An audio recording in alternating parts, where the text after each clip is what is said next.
de ellos desde los jardines de Babilonia, ¿verdad? Es cuando se han notado algunos indicios de que ya existían.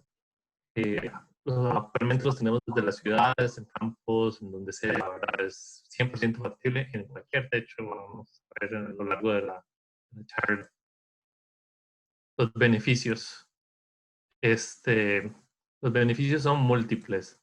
Tenemos desde aislantes sónicos, son un aislante térmico, ¿verdad? En muchos casos, países que tengan climas más extremos, esto viene siendo un punto tal vez el más llamativo, ¿verdad? Nosotros en Costa Rica tenemos un clima bastante cálido, agradable, entonces no es tal vez el punto más importante, pero tenemos zonas como Guanacaste que nos resulta bastante atractivo este beneficio.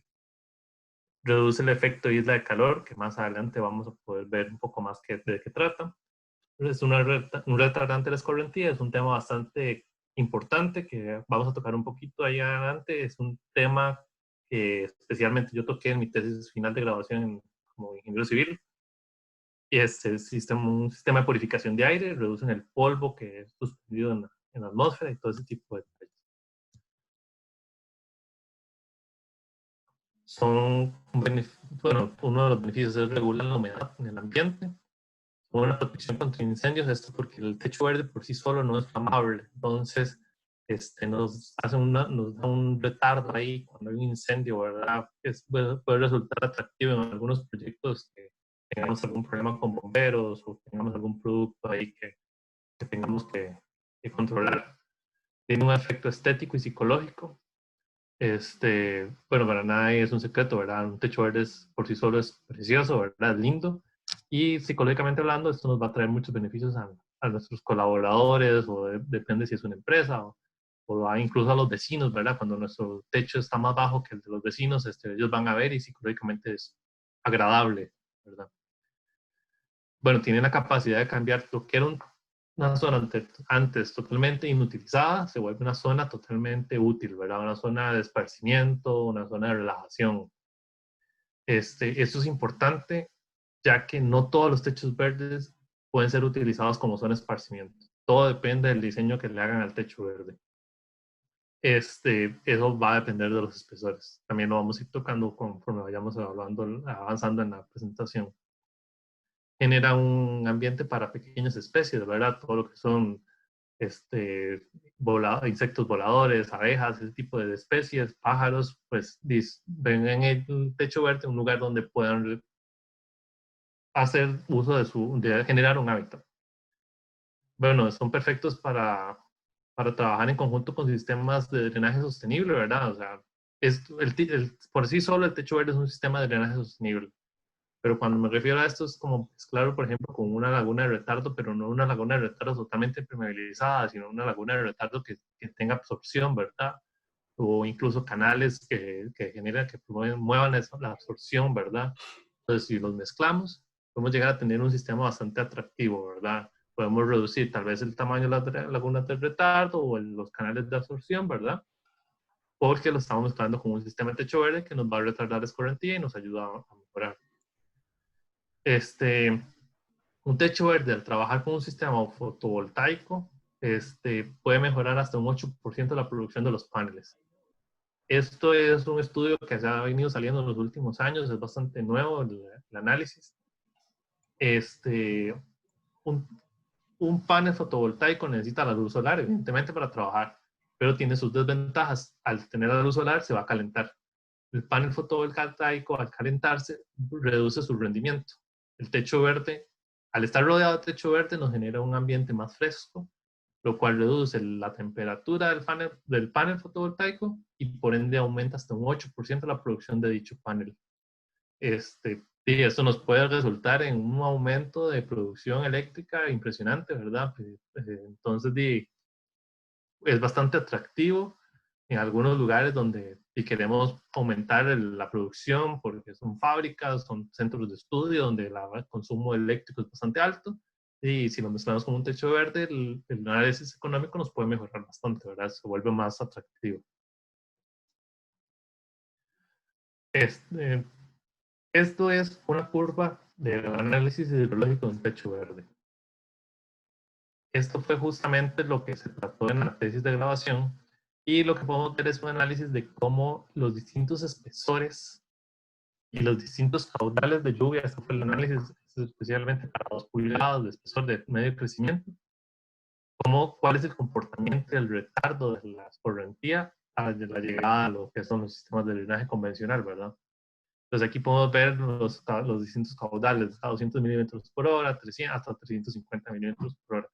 ¿Qué tanto se va retardando esta llegada a la escorrentía, al sistema de drenaje? Y aquí es donde podemos hacer estas curvas mezcladas con un sistema de drenaje sostenible convencional, por ejemplo, no sé, la laguna con absorción o incluso una laguna de retención sin completamente impermeabilizada, ¿verdad? Y podemos ayudar a reducir el tamaño, ¿verdad? Estas curvas se calibraron aproximadamente para 5, creo que fueron para 4 espesores de medio crecimiento, y nos da la ventaja de que a lo largo del experimento vamos obteniendo los datos que se pueden usar para diseño de techos verdes y por ende de todo el diseño hidráulico, ¿verdad?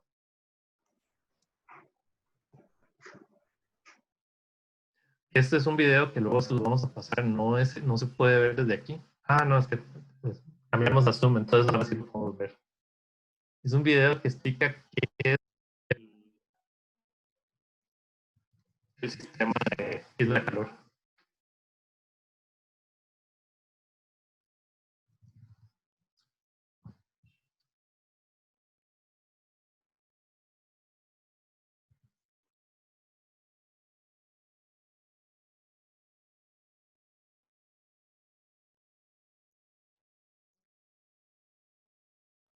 Don Alberto, no vemos el video. No se ve el video. Aún no. Disculpen, es que no. Mejor entonces se los pasamos. Los pasamos cuando les pasemos la presentación, les pasamos el video y cada uno lo ve. Es pequeño, dura un minuto. Él explica el efecto de la isla de calor, pero se los explico rápidamente. ¿Y qué consiste el efecto de isla de calor? Cuando tenemos una ciudad, esa ciudad es masiva, ¿verdad? Está hecha en su mayoría de concreto, acero, asfalto, todo eso, pues lo sabemos, absorbe calor.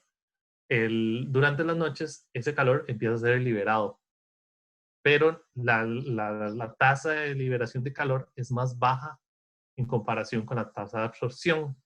Entonces, ¿qué es lo que pasa? Día a día se nos va acumulando, vamos reteniendo calor, un poquito de calor, un poquito de calor, un poquito de calor, que no podemos liberar en las noches, y llega un momento en el que eso se vuelve inmanejable. Entonces, por eso a veces uno llega a las ciudades y dice, la ciudad está muy caliente, pero en realidad no es el clima, o sea, vamos a ver, no es la ciudad la que tiene el calor, no es el tiempo que, digamos, que está haciendo calor en toda la zona, no, es la ciudad que está liberando ese calor, y en comparación con los alrededores y las áreas urbanas alrededor de la ciudad, esta diferencia nos va a producir microclimas que a lo largo de la vida nos van a llegar a afectar, corrientes de aire, vamos a tener que usar más aires acondicionados, la gente no se va a sentir cómoda en la ciudad, lo cual nos aumenta y pues costos por, por climatización y por incomodidad de la gente, ¿verdad? O sea, la comodidad de la gente se traduce también en un costo económico. Entonces, todo esto son detalles importantes que a lo largo del tiempo hemos tenido que aprender a lidiar con ellos y a contabilizar. Tal vez a nosotros como el constructor del edificio no me importe, porque yo cuando ya el edificio ya está en funcionamiento, yo me lavo las manos y me voy y ya no volví a tener problemas con el edificio, ¿verdad? Yo me encargué nada más de la construcción o del diseño, y el edificio es funcional, o sea, se mantiene, pero es incómodo. Entonces, al ser incómodo, le restamos funcionalidad al edificio. Entonces, son detallitos que es importante ir considerando, ¿verdad? Y el techo verde nos ayuda a eliminar este efecto de isla de calor, al igual que los jardines verticales, que es lo que vamos a ver más adelante. Los principios de los techos verdes originalmente eran bastante simples, ¿verdad? Lo agarraban y literal agarraban del zacate o el pasto, le sacaban con un poco de suelo, ¿verdad? Sacaban, por así decirlo, como un sándwich y lo iban poniendo sobre el techo. Era un techo de paja. Todavía es usado. Hay lugares en el mundo donde se ve esto, por lo general en las zonas de Islandia, esos solos que tienen climas fríos, todavía se pueden ver algunos lugares que tienen techos verdes de este tipo. Son bastante convencional. funcionales. Obviamente la tecnología ha cambiado mucho y ahora tenemos muchísimas más capas que suelo. Es más, el suelo no se usa, lo que vamos a hablar más adelante. Es el error típico. Pero estos fueron aquí nació el techo verde. Así es uno de los principales puntos donde logramos ver el nacimiento de los techos. Un techo verde en la actualidad. Tenemos una base. Esta puede ser concreto, puede ser plywood, puede ser duroc, puede ser lo que ustedes quieran. ¿Qué es la diferencia? Pues vamos a tener que hacer un diseño estructural y de ahí cada uno verá por parte, ¿verdad? Dependiendo de los espesores que escojan de techo verde, también es muy importante. Luego viene una capa de TPO. Esta capa de TPO, en lo personal, para mí es lo mejor que puede haber el TPO. Hay empresas que trabajan cubierta asfáltica, nunca pintada, siempre debe de venir, es el manto, digamos, manto asfáltico, pero nunca en forma líquida. ¿Por qué nunca en forma líquida? Porque no garantizamos que la impermeabilización vaya a ser la correcta. El TPO es PVC, al fin de cuentas, viene y se pone en rollo, se termofusiona, garantizamos de que no va a haber filtración de agua. Además, el TPO tiene una densidad específica que nos evita que la raíz de la planta, si por X o Y razón llega al TPO, no vaya a penetrar y llegar a la base, ¿verdad? Acuérdense que las raíces son celulosas, la celulosa es microscópica, entonces cualquier fisura, cualquier huequito que quede, la celulosa lo va a encontrar y va a romperlo, ¿verdad? Entonces, eso es muy importante de considerar y de hacer. Por eso nunca debemos de hacer un techo verde directamente sobre el concreto, por más que le hayan puesto impermeabilizante al concreto a la hora de hacerlo, o por más brea asfáltica que le hayan puesto, eso es un error típico. Luego va una barrera antirraíz. Bueno, su nombre mismo lo dice, ¿verdad? La idea es detener las raíces. Luego va una alfombra retenedora. Depende de cada proveedor. Algunos proveedores trabajan la 3 y la 4 en conjunto. Hay es factible, digamos. La alfombra retenedora lo que hace es mantener un poquito de nivel de humedad en el techo verde. Esto es importante porque un techo verde no está pensado en retener agua. Él absorbe agua, pero la va a liberar. La idea es que el agua sea liberada. Por eso es que les decía que nunca debemos de usar suelo. El no uso de suelo tiene una razón muy específica. El suelo absorbe mucha agua y eso nos puede traer mucho problema porque lo que ningún estructural quiere es agua empantanada en su techo, ¿verdad? Eso se traduce en mayores cargas de diseño, se traduce en efecto de péndulo por tener una carga muy alta en el último piso, ¿verdad? Se traduce en posibles filtraciones. Entonces, cualquier persona que sepa de techos verdes, lo primero que va a querer es deshacerse del agua. Nosotros queremos mantener humedad, pero no queremos retener agua, ¿verdad? Entonces, los medios de crecimiento por lo general son medios inorgánicos con una carga orgánica muy pequeña. Son a base de piedra volcánica, tienen una pequeña, muy, muy pequeña, alrededor de un 10% de carga orgánica, para que tengan una idea. Tienen grasa de arroz, cada proveedor va a tiene su mezcla diferente, es como su receta secreta. Y dependerá del espesor para vamos a escoger la planta, ¿verdad? Lo mínimo que se recomienda son 2 pulgadas para zacate. Pero este zacate no puede ser utilizado como área recreativa porque el espesor es muy pequeño, entonces si la gente le empieza a pasar, rápido lo van a matar y rápido el techo verde va a estar muerto. Entonces no es 2 pulgadas, lo mínimo que se recomienda para uso de un techo verde sencillo, sin uso recreativo. El medio de crecimiento, según la FLL es una norma que regula los techos verdes y luego también empezó a abarcar jardines verticales. Es una norma alemana, muy reconocida. Nació como un manual de buenas prácticas, luego se convirtió en una norma de mantenimiento que toca mantenimiento, construcción y las buenas prácticas, que es su idea original.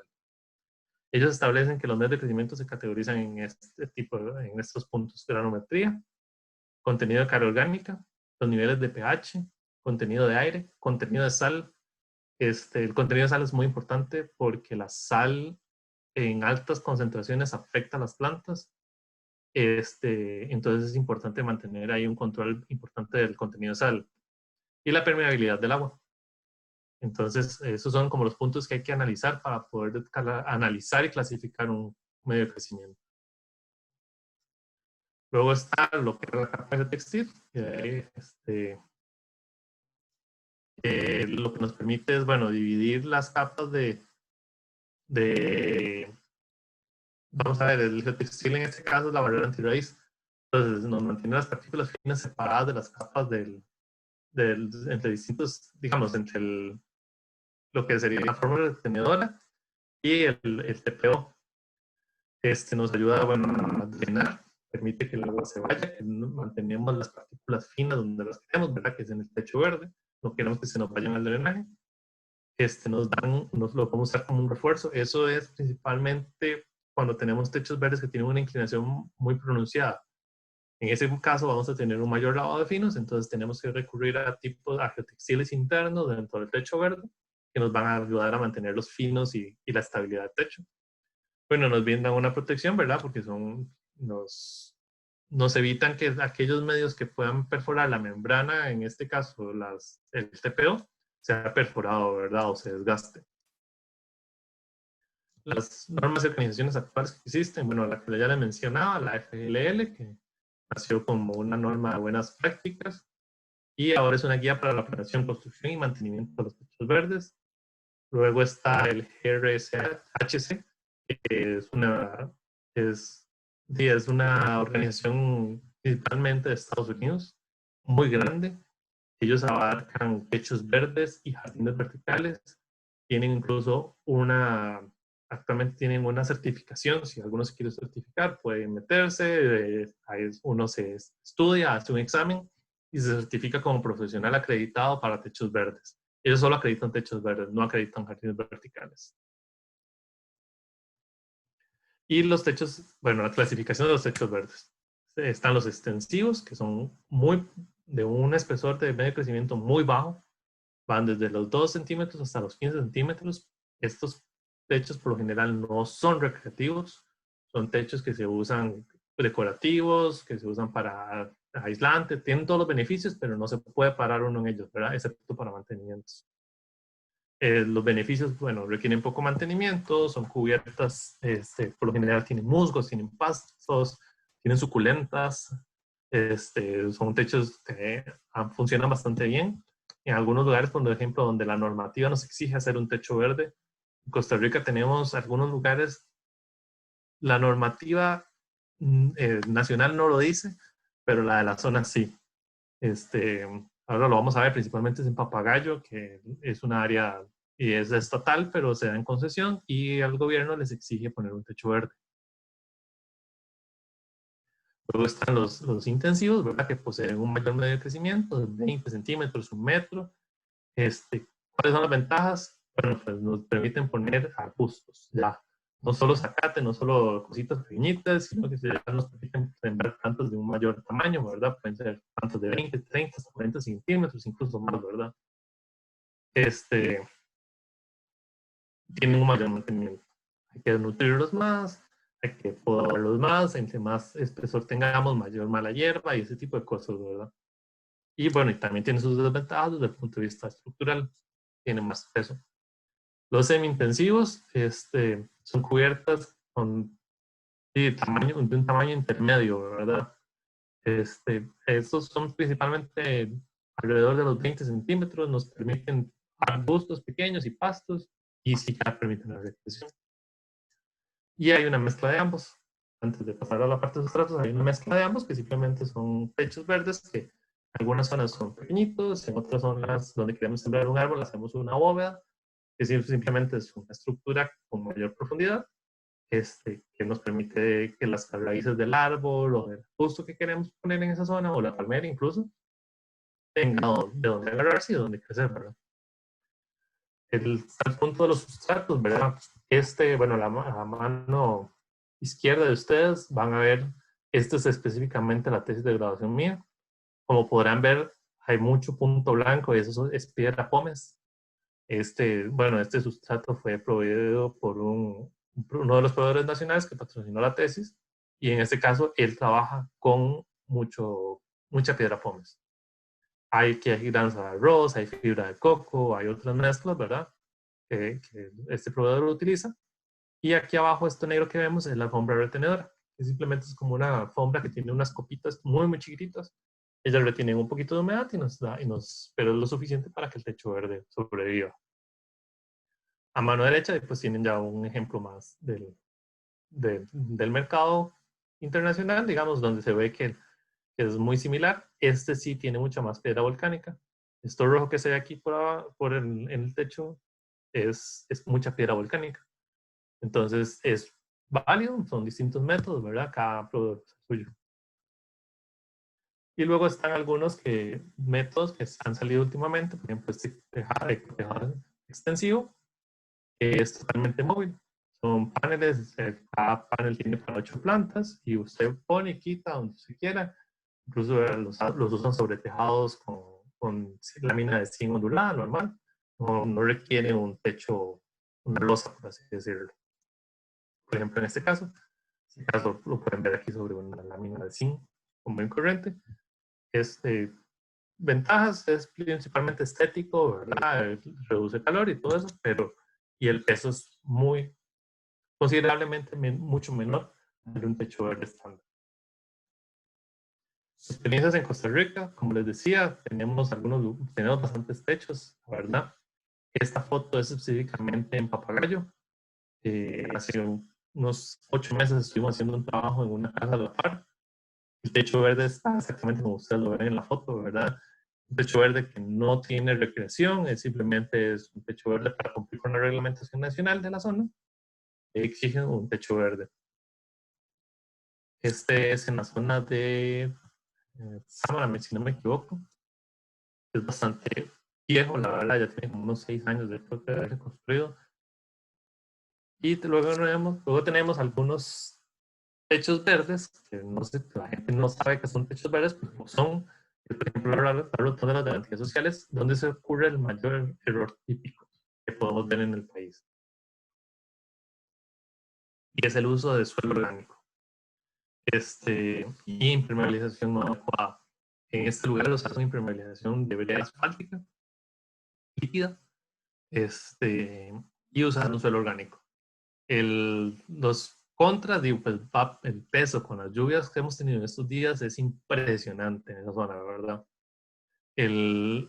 También, bueno, y que se nos va a hacer un swampo, como los famosos, ¿verdad? O sea, el agua va a estar estancada ahí. Posiblemente si llegamos a tocar esa tierra o el día de hoy está totalmente saturada al 100% de agua, ¿verdad? Y eso nos trae desventajas desde el punto de vista de plantas y desde el punto de vista estructural, que es tal vez el que más nos interesa a nosotros como civiles. Bueno, otro error típico es no instalar un sistema de riego. Un techo verde siempre va a requerir riego. Aquí es donde hay que trabajar mucho de la mano con la gente de mantenimiento del lugar o el que le instala el techo verde que le da mantenimiento para que en invierno se produzca el riego, porque si no se va a reducir su necesidad. Pero en verano él necesita riego. ¿Por qué? Porque no retener agua y necesita riego constante. Es una de las desventajas. Selección incorrecta de la capa vegetal. Muchas veces quieren poner árboles donde tienen 10 centímetros de espesor, obviamente no prospera. O ponen, por ejemplo, 2 pulgadas de espesor y ponen zacate y lo quieren usar como zona recreativa, que tampoco funciona, ¿verdad? Entonces, uno de los principales errores es no analizar cuál va a ser la función de ese techo, ¿verdad? ¿Es recreación o zona verde? Nada más estética. Materiales de baja calidad. Como todos, se consiguen de todo tipo de materiales en el mercado. Y no efectuar los mantenimientos requeridos. Esto es muy importante. Un techo verde, si se empoza, si se taquean los drenajes, por ende se nos va a empozar, se nos va a saturar, vamos a tener filtraciones en la parte de abajo. Nadie quiere agua en su cuarto, nadie quiere agua en el sótano, ¿verdad? Entonces son detalles muy importantes. Es un mantenimiento adecuado de lo que son las granadas de drenaje es imprescindible. Y eso, por eso me lleva al punto más importante para mí, que es que la mayoría de los techos verdes que yo veo en Costa Rica no trabajan con una granada expuesta o registrable. Esto es muy importante. Nunca deben dejar los sistemas de drenaje totalmente cubiertos. Hay proveedores muy serios en el país. Esto no es una charla para patrocinios, ¿verdad? Entonces no se dicen nombres, pero que yo les aseguro que ellos les van a dejar siempre un sistema similar al que estamos viendo aquí en pantalla, donde ustedes pueden llegar, limpiar la granada y verificar que ella esté trabajando correctamente, ¿verdad? Otra opción es esta, ¿verdad? Pero aquí podemos ver que tiene una tapa en la parte superior, que ustedes nada más llegan, quitan y pueden ver que la granada está trabajando y que no están pasando agua, ¿verdad? Esto es muy válido, es una opción bastante interesante. Esta es otra opción, ¿verdad? Pero esto es el error más serio, ¿verdad? Ahorita hay un edificio, bueno, yo espero que ya hayan arreglado el problema, hay un edificio que tenía serios problemas de infiltración en los apartamentos del último piso, porque en el techo verde de arriba, y pues no dejaron registrar las granadas, usaron material orgánico. El material orgánico llegó al sistema de drenaje, lo saturó, lo tapó y empezó a filtrar el agua buscó por dónde filtrar y llegó a los apartamentos de abajo. Todo eso se hubiera solucionado, bueno, primero no usando solo orgánico, ¿verdad? Que tiene una alta concentración de finos, pero sino también con un tipo de granada como esta, ¿verdad? Que es 100% registrable y podemos darnos cuenta que está taqueada y rápido solucionamos el problema. La pregunta es la de siempre, que vamos a marcar antes de que hagan. ¿Cuál es el peso de un techo verde por metro cuadrado? En su estado saturado, anda alrededor de los 110 kilos por metro cuadrado con un sustrato de 3 pulgadas. Es importante que tengan en cuenta esto. Hay que saber qué espesor va a tener el sustrato para poder determinar el peso del techo. Perdón. Y bueno, evidentemente siempre tiene que ser saturado, ¿verdad? Que es el caso más extremo. Luego están los jardines verticales. Los jardines verticales tienen pues mucha relación con los techos verdes, puesto que al final de cuentas tienen casi los mismos beneficios, solo que vienen horizontales, ¿verdad? Los beneficios, bueno, mejoran la calidad del aire, disminuyen las partículas de polvo, generan oxígeno, ayudan a controlar las temperaturas, aislante térmico, aislante acústico, mejora la humedad y un metro cuadrado produce oxígeno por una persona al año. Esto de un metro cuadrado es aplicable para techos verdes, es aplicable para el jardín de su casa, es aplicable para cualquier lugar. Un metro cuadrado de jardín va a producir oxígeno para una persona al año, esto según la OMS. El punto más importante para un jardín vertical, perdón, es tal vez la reducción de temperatura de las paredes posteriores al jardín vertical.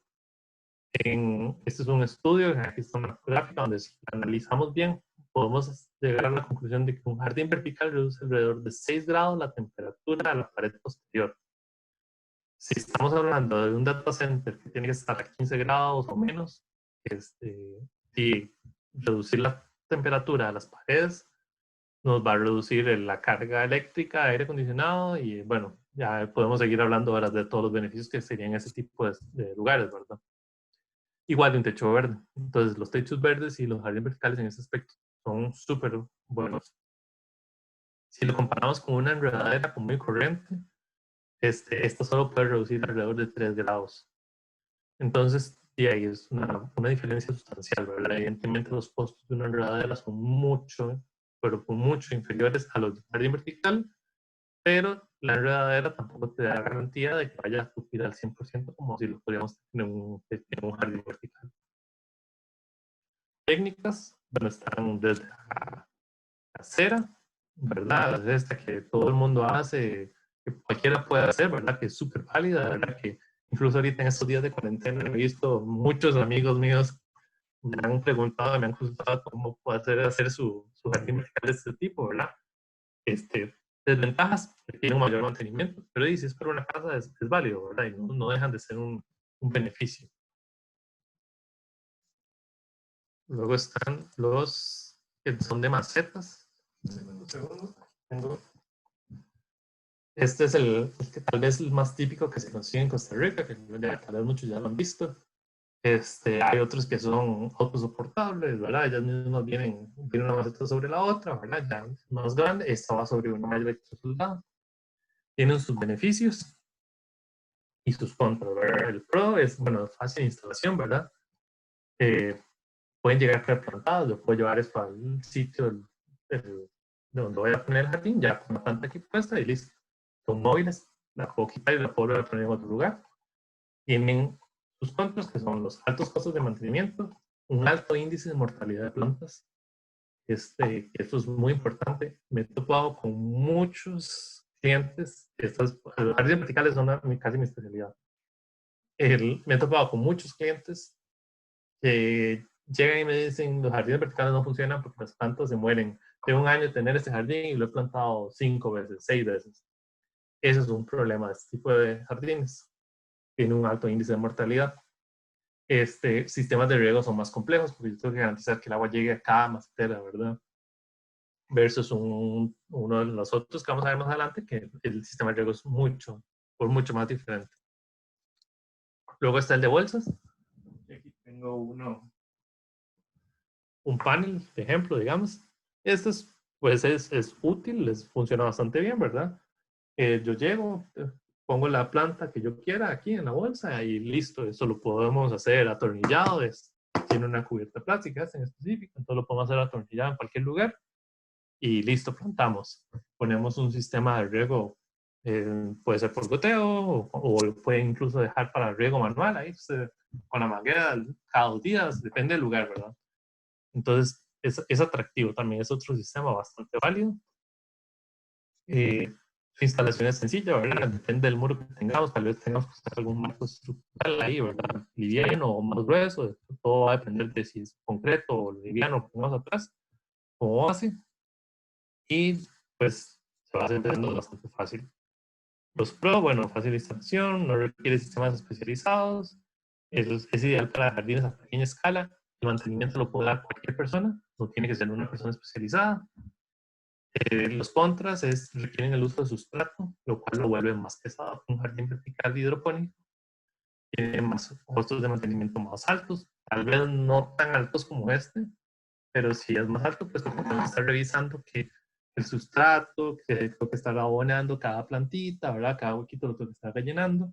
Yo no sé si ustedes han visto que si uno tiene una planta muchos años en su casa, el suelo, bueno, o popularmente la gente dice la tierra va desapareciendo.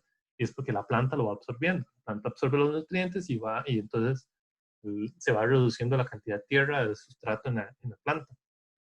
Entonces lo mismo pasa aquí. Tenemos que estar revisando y rellenando cada bolsita. Eso me genera costos de mantenimiento más importantes y una mayor probabilidad de plagas, por ejemplo, cucarachas, entre otros. Las cucarachas necesitan el suelo para esconderse y criarse, entonces un sistema hidropónico puede llegar a tener cucarachas, pero mínimo. Es más propenso en ese tipo que tiene suelo de algún tipo de sustrato. Y luego están los hidropónicos, que esos al final de cuentas es la misma tela del sistema de bolsitas, solo que viene en paños. Entonces uno llega, bueno, hacer la estructura metálica, pone una colilla plástica para garantizar que la humedad no va a pasar en la parte posterior, pone la primera capa de tela, pone un sistema de riego, luego pone la segunda capa y listo, uno siembra donde uno quiera. Entonces la ventaja, bueno, no usan ningún tipo de sustrato, lo cual nos reduce los pesos hasta 20 kilos por metro cuadrado y 20 kilos es ya como un factor de seguridad. Entonces, para que se den una idea, es bastante bajo el peso. Los mantenimientos son menos constantes, una vez al mes, incluso estamos distanciados. El sistema es totalmente automatizado, tiene un cerebro que riega, incluso se puede hacer, depende del presupuesto del cliente, se puede hacer hasta automatizado por internet, ¿verdad? Son mucho más útiles para extensiones grandes, incluso se vuelven hasta más económicos. Entre más grande el sistema, más económico es. Plagas, pues son más fáciles de controlar porque ellas, como utilizan un sistema de agua, se pueden controlar las plagas sistémicamente. Esto quiere decir que uno agrega los los plaguicidas o lo que quiera matar, digamos, en el agua y las plantas no les pasa nada, pero la plaga muere. Bueno, lo del peso que ya les dije, y el consumo de agua es mucho menor. ¿Por qué? Porque nosotros reutilizamos el agua. En un sistema hidropónico se reutiliza el agua. Entonces, el consumo es casi que por evapotranspiración y consumo propio de la planta. Contras, bueno, los costos iniciales son más altos. No se puede mentir, es mucho más alto que eso, mucho más alto que una bolsita, ¿verdad? El costo inicial, pero es un sistema mucho más especializado. Los costos no son lineales. Esto quiere decir, bueno, vamos a ver, alguien que les venda un jardín vertical por metro cuadrado, el costo por metro cuadrado, dos opciones, la persona se está embarcando y se está yendo por dentro a él, o los está estafando, pero difícilmente va a estar en un rango aceptable.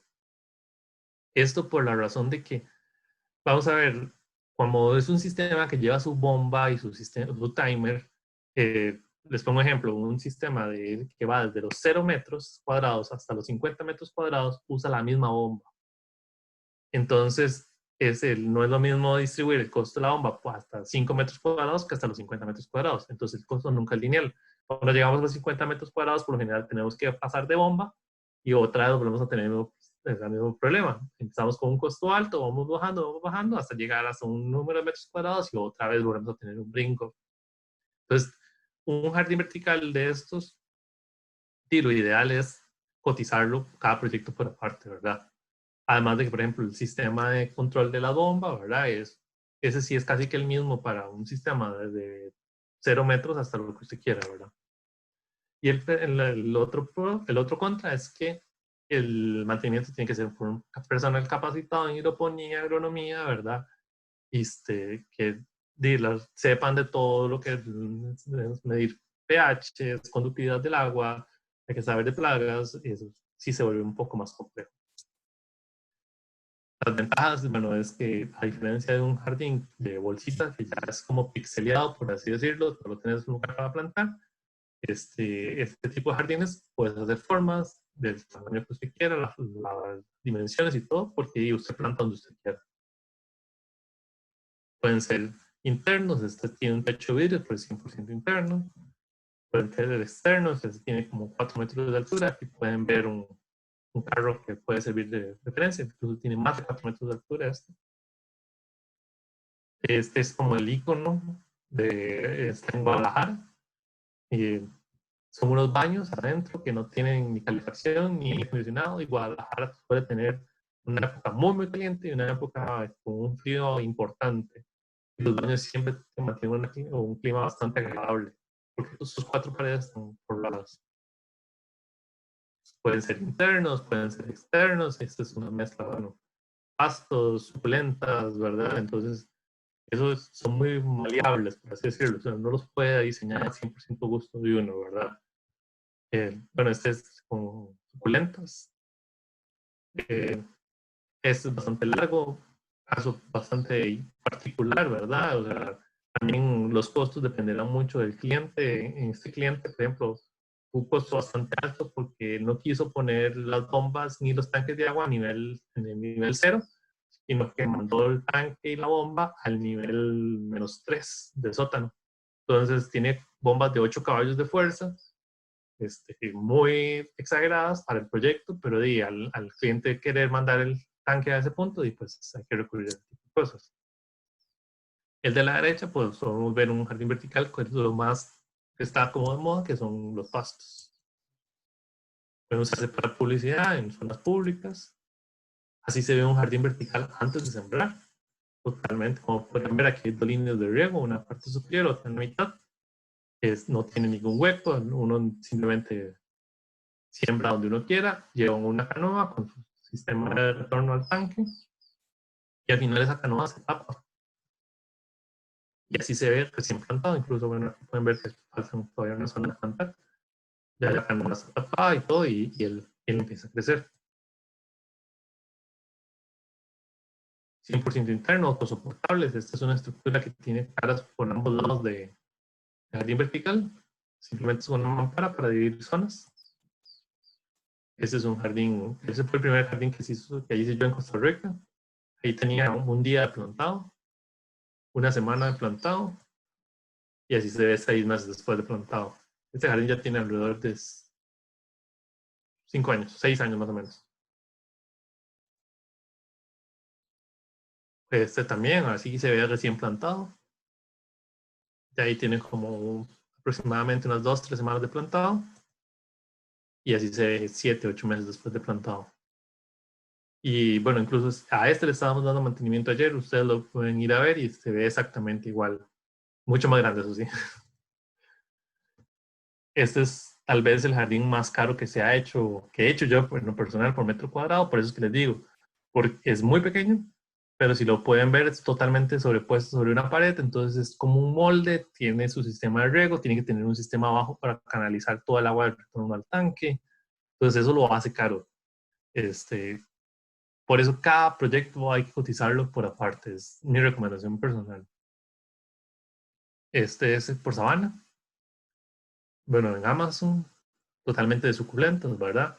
Con 100% luz artificial. La única ventana que hay en este lugar es esta, ¿verdad? Que no provee la luz, la iluminación suficiente para el jardín. Entonces se hacen estudios de iluminación y de todo para recomendar la luminaria que se va a poner y garantizar que la planta va a tener un buen ambiente de crecimiento.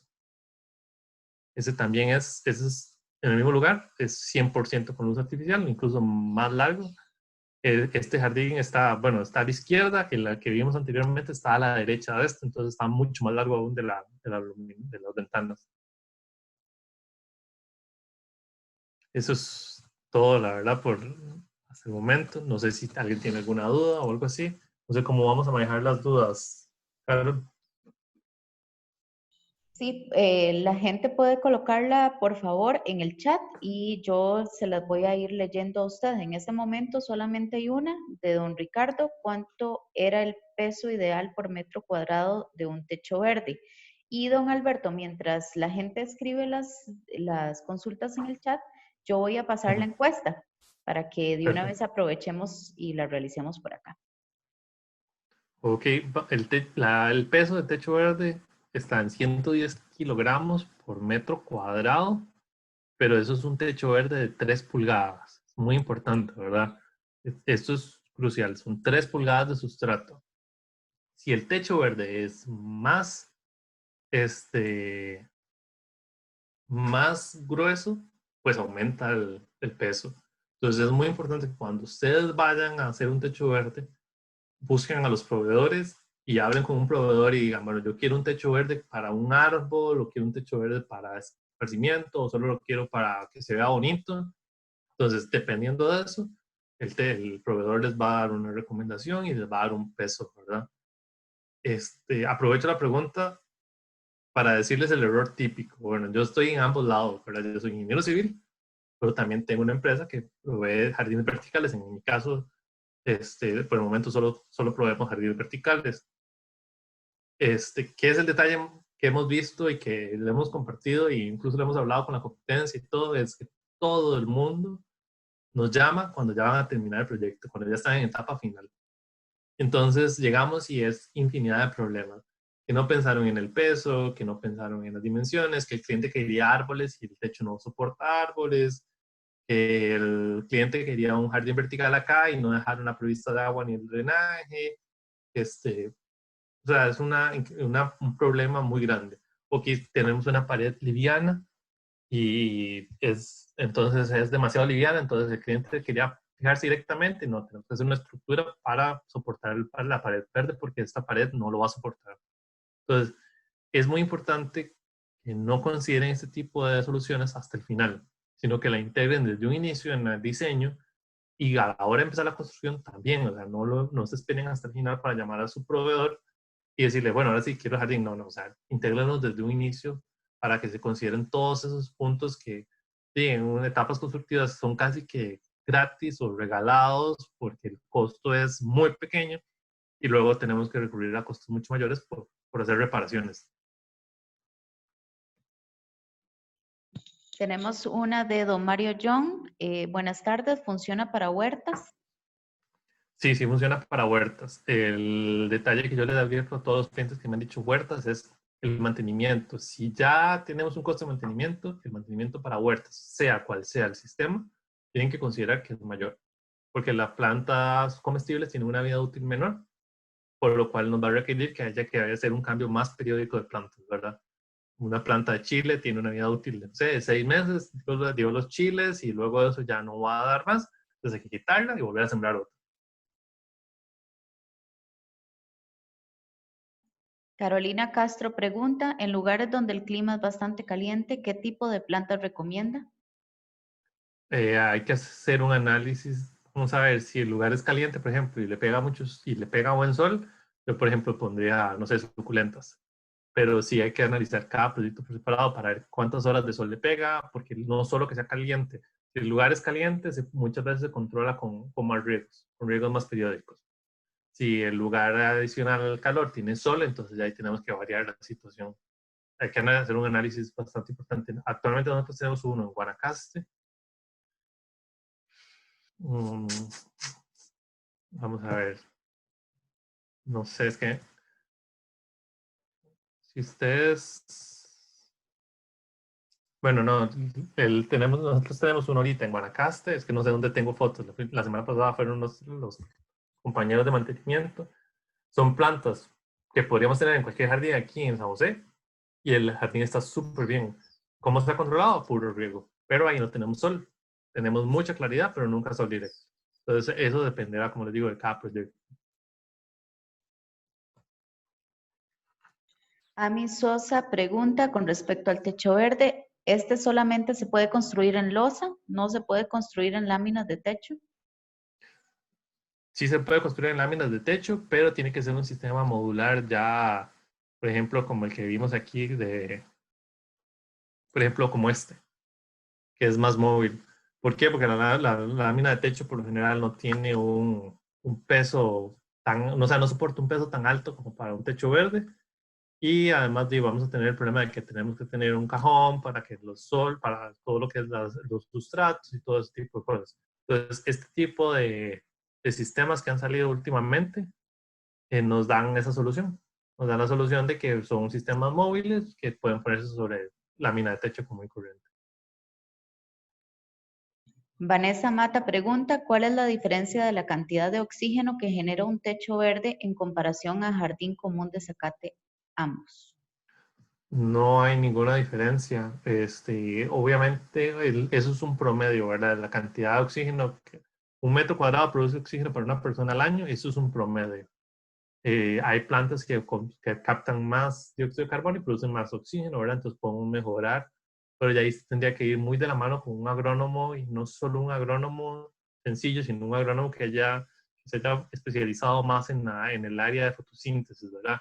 Nos pueda recomendar más plantas que tengan una mayor captación de dióxido de carbono y producción de oxígeno. Pero en sí la OMS no discrimina, dice puede ser un jardín vertical, puede ser techo verde o puede ser el jardín de su casa que tengan ahí en el frente. Todos van a producir en promedio oxígeno para una persona al año. Don Oscar Pinto pregunta, ¿cuál ha sido su experiencia con las barreras antirraíz? Y sin ánimos de hacer publicidad, ¿cuál recomienda? La experiencia actualmente en el país con la barrera antirraíz es buena. Las marcas que hay, sea cual sea las que he manejado en este momento, son buenas. ¿Qué es el detalle? Que muchos clientes han tratado de evitar el uso de esas barreras. Entonces es una barrera, como les decía, es bastante importante porque si el TPO está bien puesto y la raíz llegó, todo bien. No va a pasar porque la densidad del TPO es muy alta y la celulosa no lo va a romper. Pero si el TPO quedó con alguna microfisura y la raíz lo encuentra, o sea, ténganlo por seguro que la raíz va a llegar a la losa y por ende va a buscar por dónde pasar, ¿verdad? Entonces, eso es complicado. Pero hay muchas marcas. Vamos a ver, Maccaferry maneja barreras antirraíces, Sika maneja barreras antirraíces. Hay una empresa que no sé si lo vende, pero trae al país una marca estadounidense famosa en Estados Unidos, pero no sé si, yo creo que ellos solo lo traen para uso propio. Entonces, no sé. ahí cómo funcionará, pero hay empresas de jardines que ponen techos verdes que tienen distintas marcas y todas buenas. O sea, como les digo, lo importante aquí es buscar un proveedor de confianza, un proveedor reconocido y hacerle caso, ¿verdad? No tratar de disminuir costos. Tenemos mucho problema tanto en jardines como en techos, que las constructoras siempre tratan de ahorrarse plata, entonces nos reducen costos, no quíteme esto, quíteme esto, quíteme esto, a pesar de que en planos esté para, para bajar los costos y pues tener más ganancia, ¿verdad? Don Arnoldo consulta, ¿cada cuánto es el mantenimiento en jardín vertical y horizontal? El vertical es aproximadamente una vez al mes. Este, depende ya si el cliente es muy quisquilloso y nunca quiere ver una hojita muerta ni nada por así el estilo, se puede aumentar cada 15 días, pero lo mínimo sería una vez al mes. Incluso, bueno, ahora por épocas de pandemia hemos tenido jardines que se han dejado de dar mantenimiento 2 o 3 meses porque el cliente lo solicitó y llegamos y pues sí, tiene muchas hojas muertas, pero el jardín está vivo. Lo que hay que hacer es limpiarlo y cortarlo. Tal vez a algunos se nos hizo como un tipo jungla, ¿verdad? Gigante, pero no mueren. Ok, don Leonardo Alfaro pregunta si recomienda algunos lugares donde cotizar materiales y productos o instalación. Este, Vamos a ver, ya no quiero volver una charla publicitaria, ¿verdad? Nosotros hacemos todo el sistema. Yo en lo personal solo vendo el sistema ya instalado, no vendo materiales. Esto es porque yo trabajo con una marca mexicana y la marca mexicana tenemos un compromiso de responsabilidad que no se le puede vender material a nadie, simplemente el producto es propio nuestro, entonces lo instalamos y le damos todo el mantenimiento si el cliente así lo desea, pero material no vendemos. Venta de material, había un lugar, pero lo cerraron, que era un vivero y ellos vendían como el de bolsitas. Actualmente he visto de bolsitas hasta en Pequeño Mundo, no les puedo dar garantía de qué tan bueno será, no puedo dar garantía porque nunca lo he usado y la verdad no lo voy a usar, pero no sé cómo saldrá, o sea, no les puedo dar ni mal ni bien de ese sistema, ¿verdad? O sea, de ese producto. Pero si es para su casa, pueden intentarlo. Si es para negocio, ya les diría como tengan un poco de cuidado porque la responsabilidad con el cliente, ¿verdad? Se puede volver complicada si el producto no es de buena calidad. Pero sí, o sea, estos sistemas por lo general hay que traer todo el exterior, digamos. Don Elmer Osorto pregunta, ¿cuál es el precio en dólares por metro cuadrado de un techo verde? Un techo verde puede andar rondando de 2 pulgadas, puede andar rondando los $90 el metro cuadrado. Tal vez se pueda reducir un poco, pero por ahí anda más o menos la base. $90 el metro cuadrado de 2 pulgadas. 2 pulgadas no es recreativo, ¿verdad? Es solamente estético, sirve para pastos y alguna planta pequeñita.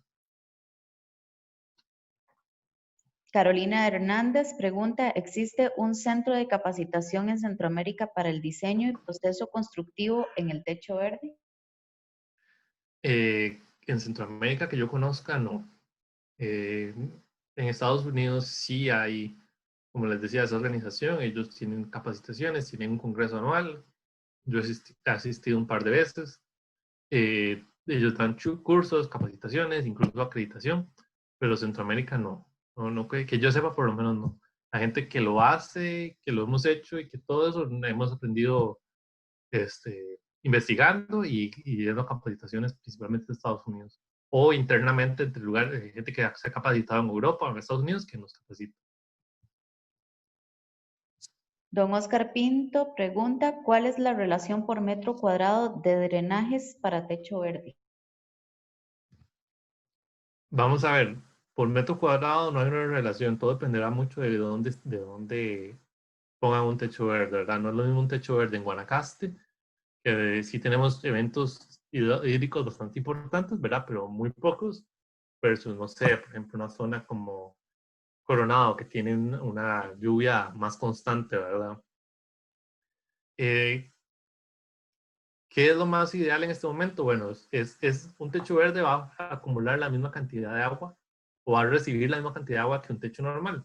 Entonces aquí hay que hacer el mismo análisis hidráulico de un techo normal, definir cuántas pulgadas requerimos y poner la misma cantidad de drenajes.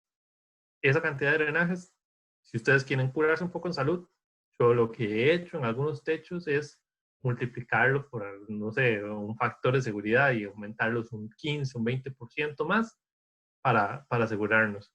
Pero les aseguro que si ustedes tienen una buena práctica de poner las granadas, como les enseñé, tienen su área de amortiguamiento de sustrato de alrededor con piedra, ¿verdad? Para que funcione como un filtro, que son registrables, les aseguro que casi que no van a tener problemas con eso. Don Guillermo pregunta, ¿cómo puedo iniciar el diseño y construcción de techos verdes? Normativa. Diseño y construcción de techos verdes, mi recomendación es, bueno, si usted quiere aprender, es investigue y trate de llevar cursos con estas entidades, principalmente las de Estados Unidos, que ellos dan cursos virtuales también, no solo tienen que ser presenciales.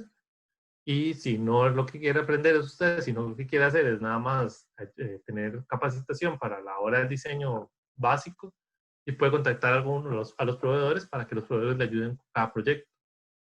Yo he ayudado con muchos proyectos de techos verdes, algunos, pero con mucho más de jardines verticales. Cuando me contactan algún arquitecto o ingeniero, entonces se va diseñando y se van dando los pasos a seguir. Guido Sánchez pregunta, ¿para un techo verde se recomienda una pendiente mínima para que fluya el agua del drenaje? Sí, se recomienda mínimo, debería de ser un 2%. Es lo mínimo. En la losa. Más de eso, ustedes pueden tener lo que quieran. Tienen que tener cuidado porque dependiendo del sustrato, cada proveedor tiene su sustrato diferente. Tiene una pendiente máxima donde ya empieza a haber lavado. Hay soluciones para eso. Son como una malla colmena, que simplemente es una malla plástica que se pone adentro y se rellena con el sustrato y entonces nos evita el lavado de los finos. Pero cada proveedor le va a dar su máximo. Pero sí debería andar rondando mínimo un 1%, un 2% debería. Lo recomendable. Don Federico Ruiloa pregunta, ¿cómo funciona el jardín vertical que está al costado norte de la Catedral de San José? ¿Qué tipo de planta es? El costado norte eso es una enredadera. Es en el back. Eh, Vamos a ver, ese es un caso de éxito de enredadera. Eh, Ellos tienen varias maceteras, no es una sola macetera, no es una sola enredadera, ¿verdad? Son múltiples enredaderas.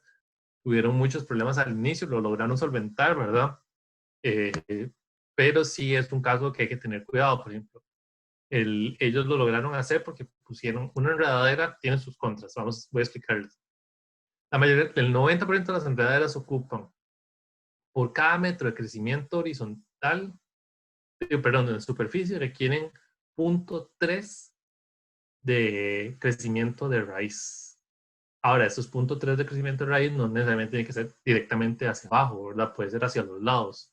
Entonces, hay que tener un balance ahí porque muchas veces uno ve que ponen una maceterita de este tamaño y quieren que la enredadera suba 7 metros y cubra 25 de ancho. O sea, eso es imposible, nunca lo van a lograr. Un lugar que pueden ver constantemente y actualmente que no lo va a lograr nunca es el edificio que está aquí a la par de Plaza del Sol, Nest. Ellos pusieron una malla electrosoldada, quieren que la enredadera cubra, pero lo que tienen son unas maceteritas que miden, no sé, yo las he visto de cerca, pueden andar rondando que los 50 centímetros y tal vez de altura tengan unos 20, 15, 17 centímetros de altura. Eso jamás en la vida van a lograr que eso cubra. Necesitan mucho más maceteras. Podrían lograrlo, pero tienen que poner millones de maceteras más para poder cubrir toda esa área. Pues es un área bastante importante. Entonces es algo que hay que considerar cuando se usa un tipo de enredadera. Nosotros hemos participado en algunos lugares con enredadera, pero sí hay que hacer un buen diseño. Nos quedan como 3 preguntas. Ajá. Stephanie pregunta, ¿se puede conocer el dato específico o cercano de cuánta agua puede retener una cubierta y fachada verde? Bueno, vamos a ver, las fachadas verdes no retienen agua. Las fachadas verdes, por ser horizontales, ellas van a llorar todo el agua, por eso requieren un mayor riego. Por eso mi recomendación es, si usan un sistema hidropónico, pues recircular para ahorrar agua. Si usa un sistema de sustrato, pues el sustrato sí le va a retener agua, ¿verdad? Entonces le va a dar ahí como cierto beneficio. Ya no hay tanta necesidad de retener, de reutilizar el agua, pero siempre van a tener que estar regando. En techos, y pues todo va a depender, ¿verdad? Lo ideal es que retengas lo mínimo. Estamos hablando de alrededor de un 2-3% de su peso en agua, ¿verdad? Para que sea mínimo, porque lo que cualquier estructura no quiere es tener agua en el techo, ¿verdad? Incluso el mismo código sísmico en algún punto habla del agua en losas, ¿verdad? Entonces nos pone una pendiente mínima que hay que cumplir para que los losas no retengan agua, porque eso se nos convierte en un problema a la hora de sismos, ¿verdad? Y cargas. Entonces, lo ideal es que retengan lo mínimo, ¿verdad? O sea, un país como Costa Rica, que tenemos un invierno tan prolongado, no nos va a generar tanto problema con gasto de agua, pero sí tenemos que considerar que en verano hay que regarlo. Entonces ahí es donde se vuelve, pues no complicado, pero sí es un tema que hay que pensarlo. Si hay proyectos donde hay plantas de tratamiento, podemos utilizar el agua de la planta de tratamiento para regar los techos verdes, siempre y cuando no haya material de consumo, ¿verdad? Que la ley del Ministerio de Salud no nos lo permite en ese caso. Pero si es un techo verde, planta ornamental, podemos regarlo con el agua de tratamiento, de la planta de tratamiento. Don Roberto Cubillo pregunta, ¿cuál es el costo de mantenimiento de techo verde y losa verde? Eh, Vamos a ver, un techo verde es mucho más fácil de mantener. Literal, lo que ocupa usted es un jardinero. Un jardinero que le esté cortando las plantas y que su personal de mantenimiento sepa que tiene que estar revisando por lo menos una vez cada 2 meses. Tal vez en invierno yo sí recomendaría un poquito más constante, una vez al mes, que las granadas no estén taqueadas. Si si el diseñador y el instalador del techo verde hicieron un buen trabajo, eso debería ser súper sencillo, ¿verdad? Porque es nada más. O llegar a fijarse que la granada no tenga agua bien posada y que no esté drenando, o en máximo destapar la cajita como la que les enseñé. Vamos a ver, por aquí está. O sea, llegar y destapar así como está en esta fotografía. Y ya destapando en este caso, uno se da cuenta si hay agua en posada o no hay agua en posada. Y todo bien. Ese es como el mantenimiento que tiene que tener un techo verde. Pues evidentemente, como cualquier jardín va a requerir abono cada cierto tiempo, pero ahí nada, no es nada complicado. Puede ser un jardinero común y corriente.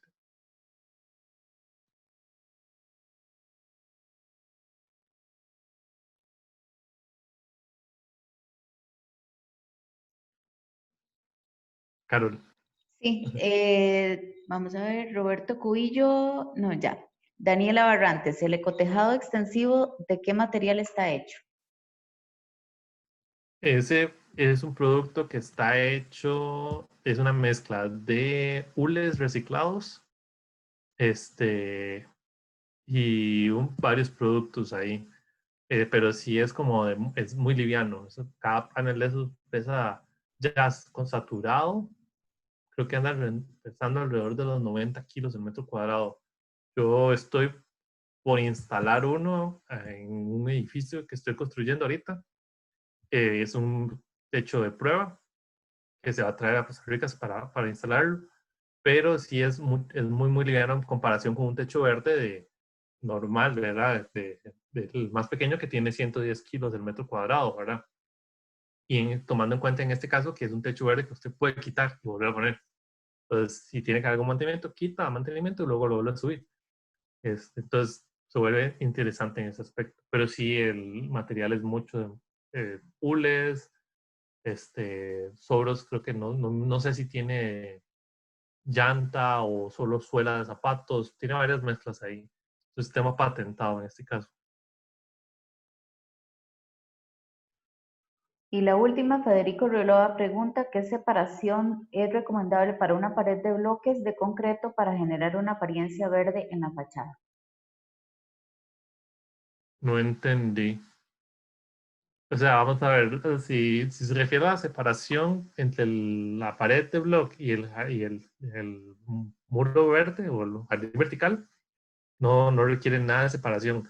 ¿Qué es lo que pasa? Sí va a quedar una separación al final, porque, digamos, siempre vamos a poner una estructura liviana para poner la tablilla plástica, entonces eso nos va a dar una separación de alrededor de pulgada, pulgada y media.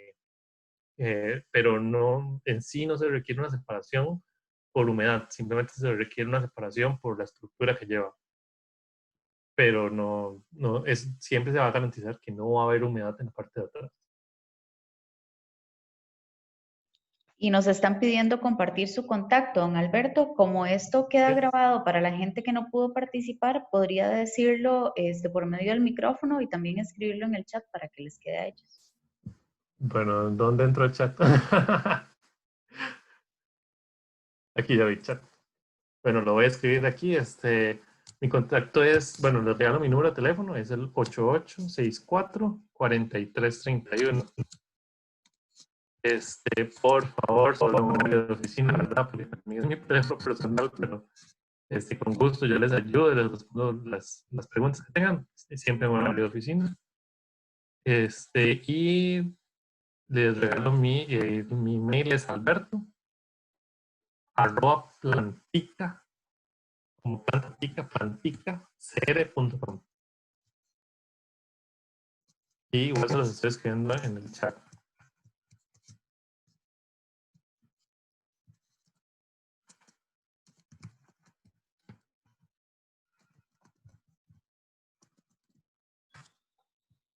Ahí está, para que lo tengan. Le repito, alberto@planticacr.com. Cualquier consulta o algún tema que quieren, que alguna consulta que haya quedado de los hechos o algo así, ahí quedamos para servirles y espero que les haya gustado bastante. Muchísimas gracias a don Alberto por la conferencia tan interesante y gracias a todos por participar. El certificado se les enviará vía correo electrónico. Hay gente que me está preguntando si la grabación se va a compartir. Nosotros lo que hacemos es colocarlos en el sitio de YouTube del Colegio de Ingenieros Civiles, ya que es un archivo muy pesado como para enviarlo, pero ahí va a estar a la vista de todos. Buenas tardes. Siempre les vamos a enviar la presentación PDF. Sí, podemos enviarle la presentación PDF por el correo electrónico donde le enviamos el certificado. Ok, perfecto. Cualquier cosa y les van a pasar la presentación y si quieren quedar alguna duda pueden contactarme por teléfono o por email. Muchas gracias a todos y tengan buena tarde.